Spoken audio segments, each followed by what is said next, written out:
Thank you all for coming. My name is Attorney Samuel Dordulian. I'll begin first by making a statement. After that, Sandra will also make a statement. Subsequent to Sandra's statement, I'll happily take questions. However, Sandra will not take questions at this time. After we're done with questions, my investigator, Moses Castillo, his former LAPD sex crimes detective, will make a statement in Spanish. And Sandra will also make a very short statement in Spanish as well.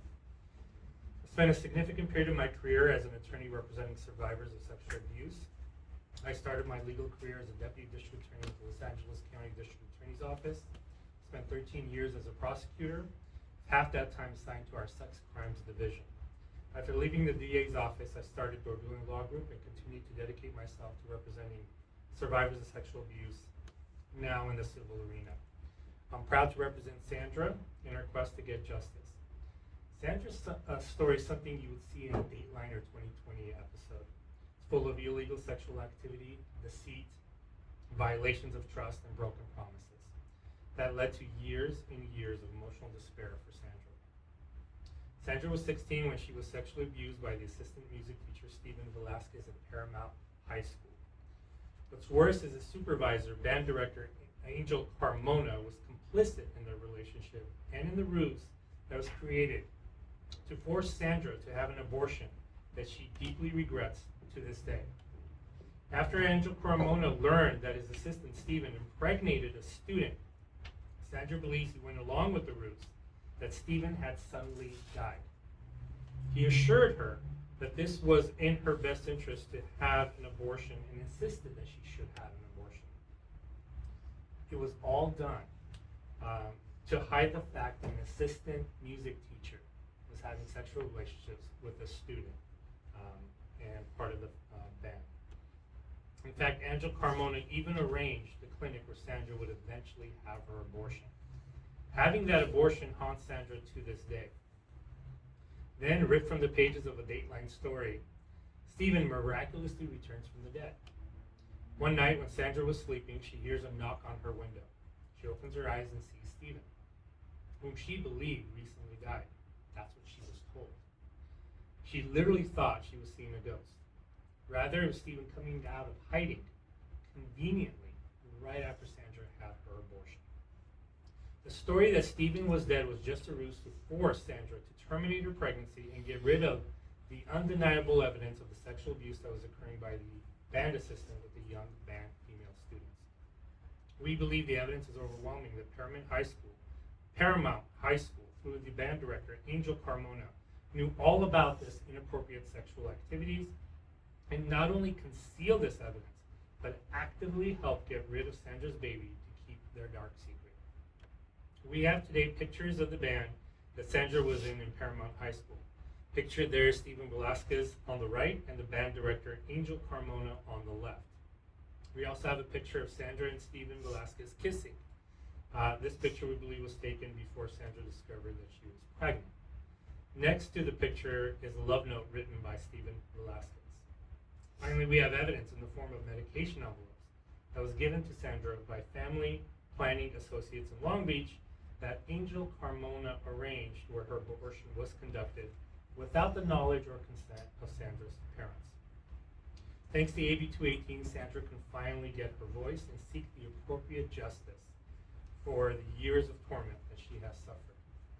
Now, before inviting Sandra to give her statement, I would ask that if anyone has any information on this case, if you are a former student in the band, particularly during the 2004-2005 school year, you were the victim of Stephen Velasquez while he was a music teacher at Paramount High School, we would ask you to please give us a call. Our contact information is on the top of our complaint. Try to reach us at Dordulian Law Group. We would greatly appreciate the public's help in that regard. So at this time, I would invite Sandra to please make her statement.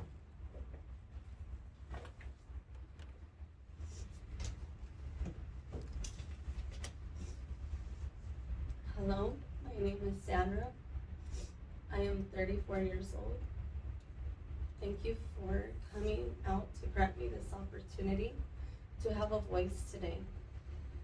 Although it has been almost 20 years, the pain today is as strong as the day it had been, and it will forever be mine to carry for the rest of my life.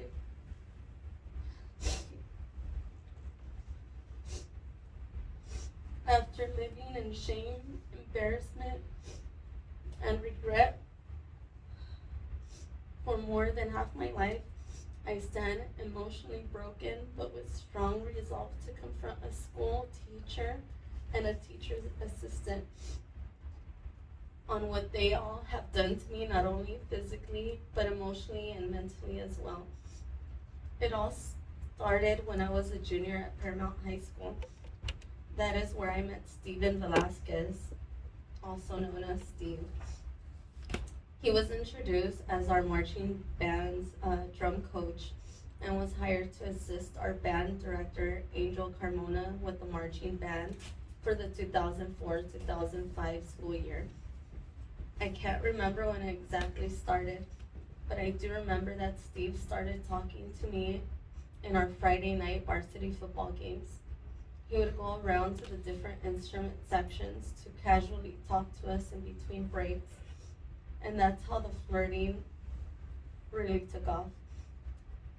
Everything was moving so quickly after that. And before I knew it, I was meeting up with him after band. And then soon after, I unfortunately found myself in a sexual relationship with Steve.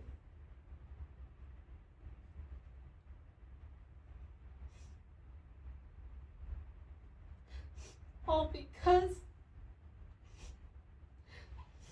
he made me believe that he loved me and truly cared for me. I remember he would always tell me that he was so scared of getting caught. But I never did truly grasp the reality of those words, since I was sadly so young and naive. Soon enough, I discovered I was 16 and pregnant with Steve's baby. When I told the news to Steve, his instant reaction was anger and fear. Fear not for me, but for himself, because he said that that baby would ruin his life as a musician, and he didn't want to go to jail since I was so young. Shortly after, I told Carmona I was pregnant, but he said not to tell him the name of the father, because then he legally had to report it to the school. Clearly, he knew it was Steve. Why else would he have a duty to report it to the school? As time went on, I was so comfortable with Carmona that I started mentioning Steve's name as the baby's dad. Carmona knew exactly who the father of the baby was, and he never did report it to anyone. On the contrary, Carmona, you kept this secret all to yourself instead of legally doing the right thing by reporting it to the school. Carmona, why didn't you do the right thing and report it to the school? Instead, as my family grew, I felt the baby more a part of me.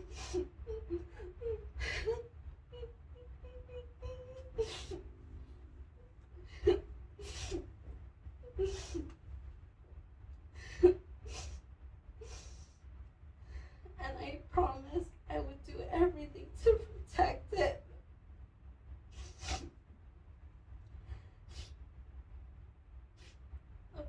The pregnancy took a heavy toll on me because it was draining me completely to the point that all I wanted to do was sleep. I started hiding out in the band room frequently as I had no energy for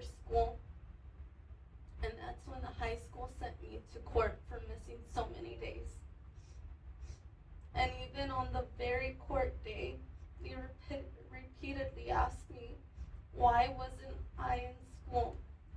Where was I going? I think because my family was there. I couldn't work up the courage to just simply yell out that I was pregnant. And sleep was my reason for my horrible grades and ditching so much school. After, the school permitted to give me one more chance, I returned to school, and my belly was getting to the point where people started asking if I was pregnant. Then one day I got a call from Steve's cell phone, but it was from a woman who was hysterical, claiming that he died, and it was all my fault.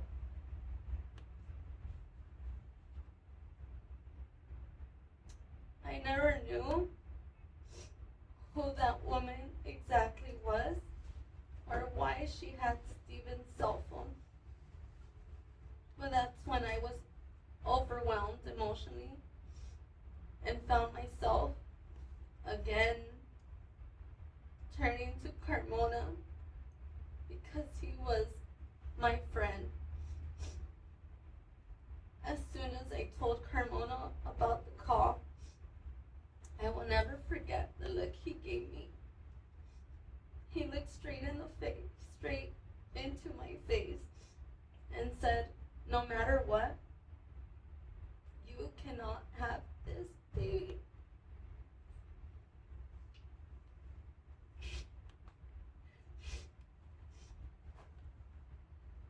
He never told me I was too naive to know that Steven's death was all just a ruse. He said that he knew how to help me. So the next day he gave me the address where his sister-in-law worked at a clinic in Southgate. That was ironically not too far away. Following Carmona's advice, I went the next day to this clinic. The sad part about this is that no one ever truly explained all the details of an abortion procedure.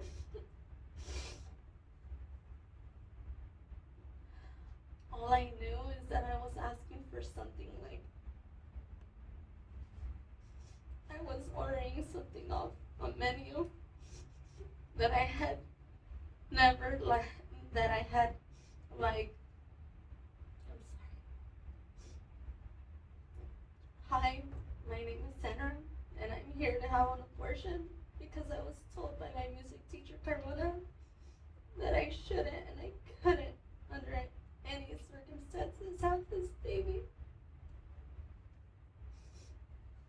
How truly devastating this pain that comes from all angles. Pain from when I was pregnant and going through that moment of ignorance, and new pain as an adult. Now, trying to realize and reason how I can deal with this pain of finally knowing exactly what happened. On May 4th, 2005, when I was then 17 years old and over 5 months pregnant, I committed the biggest regret of my life with the grand help of my then music teacher, Carmona. I had an abortion without my parents' knowledge or consent.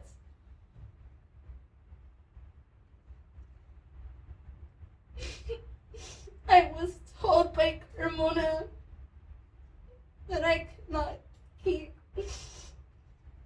this baby because it would ruin my life.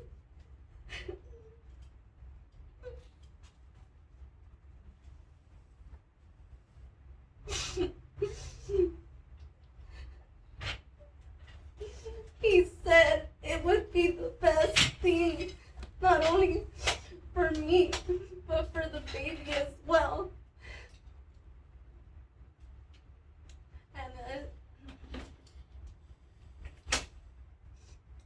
And as an incentive reward, Carmona promised me a wooden French clarinet to help me chase my dreams in college and becoming a music teacher if I had the abortion. Carmona, you never did give me that wooden French clarinet, did you? It's a shame it took me 15 years to truly acknowledge,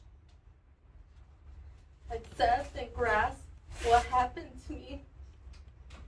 Carmona, I used to believe what you did for me was all because you were my friend. I held my devastating pain every day so I wouldn't be judged or ruin a school's image or ruin Steve and Carmona's life. But the truth of the matter is, my life was ruined. Every night, being that I have been tortured by the same dream, it's the same nightmare of me always looking for a baby that was lost, stolen, or missing from me, and then waking up to repeat the same thing throughout the night, almost every night, for years, 4 years, and being completely silent, and has stopped me from truly living with peace. When that needle went into my baby's heart to stop it from beating, a good piece of my heart died that day that I will never get back. And it's time for all those responsible to stand up and speak the truth.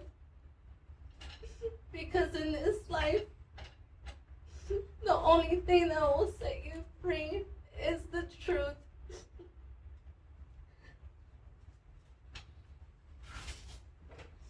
Through God's good grace, I will fight for what is right in this life. To all my kids, I love you so much. And I want you to know that I was a victim. And it's never too late to do the right thing in life.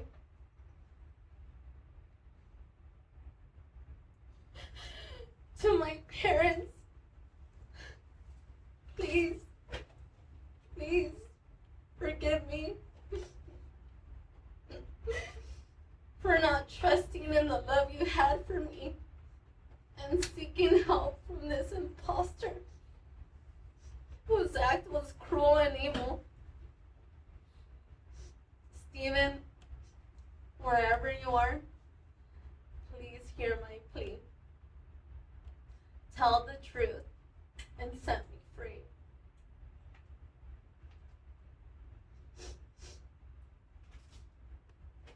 Paramount High School, we have undeniably failed my parents to provide a safe place for not only me, but at least one other victim, because I was not the first victim to this sad story by Steve. And I'm not sure if there are others out there.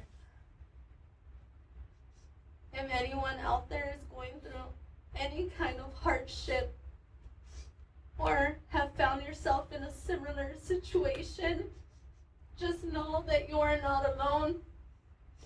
It's never too late to shed light on truth and fight for justice. Thank you very much. Thank you, Sandra.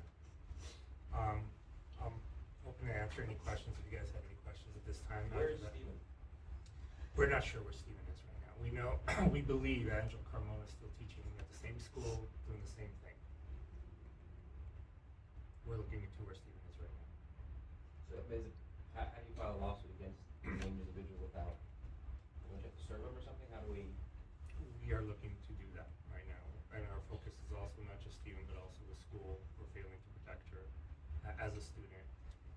the supervisor being involved in this full cover-up and this ruse that they created simply to get rid of evidence that would have proven that she was sexually abused as a minor. Yeah, the challenge has been to look at Stephen. He has a very common name.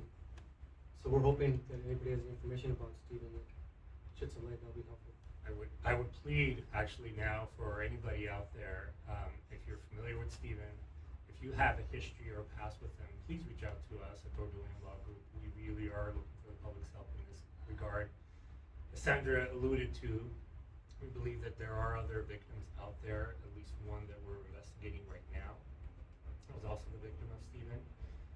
But if there's anybody else out there, please reach out to us, and we'd be happy to talk to you and get some further information. Sandra, So what we're going to do is I'll have Moses give a short statement in Spanish, and then Sandra will also say something in I Spanish. have a question for Sure. that. Do you ever report this to the school, to the principal, to the district? We have since, I believe Sandra did make a police report, so there has been, and I know the school has been notified at least through the police after she made a police report. Well, the police report is done years later. Yeah, more recently. No, back. No, not back then. No, No, nothing. not back then. Sam, can you go ahead and just repeat your statement that you released earlier? So I just remember. You want me to reread it? Yes, please. Okay.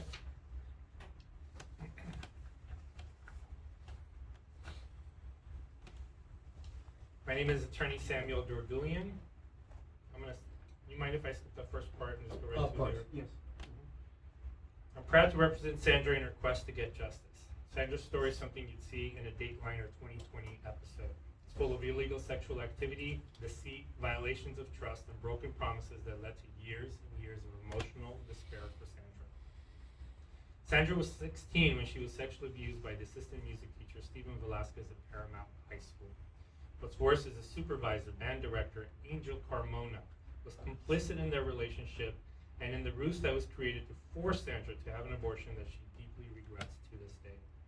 After Angel Carmona learned that his assistant Stephen impregnated a student, Sandra believes he went along with the ruse that Stephen had suddenly died. He then counseled Sandra, insisting that she must have an abortion. He assured her that this was in her best interest.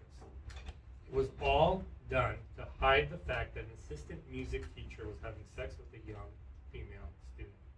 In fact, Angel Carmona even arranged the clinic where Sandra would eventually have her abortion. Having that abortion haunts Sandra to this day. Then, ripped from the pages of a Dateline story, Stephen miraculously returns from the dead. One night, when Sandra was sleeping, she hears a knock on her window. She opens her eyes and sees Stephen, whom she believed had recently died. She literally thought she was seeing a ghost. Rather, it was Stephen coming out of hiding, conveniently, right after she had her abortion. The story that Stephen was dead was just a ruse used to force Sandra to terminate her pregnancy and get rid of the undeniable evidence of the sexual abuse that was occurring by the band assistant with young band female students. We believe the evidence is overwhelming that Paramount High School, through the band director Angel Carmona, knew all about this inappropriate sexual activity and not only concealed the evidence, but actively helped get rid of Sandra's baby to keep their dark secret. We have the pictures today that we see up on the board. The band picture of Sandra and Stephen kissing, the love note that Stephen wrote, and eventually the medication envelopes from the date of the abortion. And thanks to AB 218, Sandra can finally get her voice and seek the appropriate justice for the years of torment that she has suffered. Talk about AB 218 real quick. AB 218. Well, AB 218 is a law that was passed in 2020 that actually gives us the ability to file this lawsuit. Prior to AB 218, the statute of limitations for civil claims would have expired for Sandra. But AB 218, it gives us a 3-year window, and it ends at the end of this year, to file claims of childhood sexual assault. It only pertains to victims of childhood sexual assault. And through that legislation, we're able to file this lawsuit and get Sandra, hopefully, the justice that she long deserves. Any other questions before I give Moses a chance to say something in Spanish and Sandra a chance to say something in Spanish? You guys will be available for one-on-ones for background, right? Yes. After?